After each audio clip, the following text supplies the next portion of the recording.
Maging gaya ng isang agila.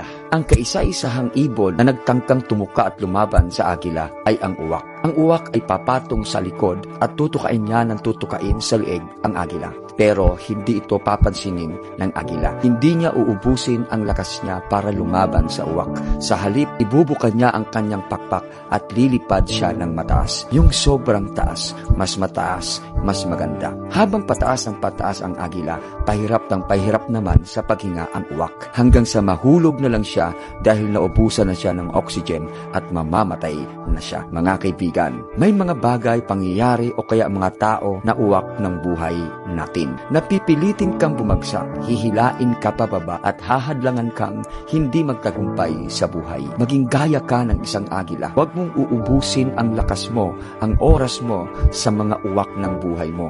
Mag-focus ka lang. Lipad ka lang ng mas mataas. Mangarap ka ng mas mataas at abutin mo ang mga pangarap mo sa buhay mo. At yung mga uwak ng buhay mo, makikita mo na lang. Kusa na lang silang malalaglag at sila na ang susuko sa'yo.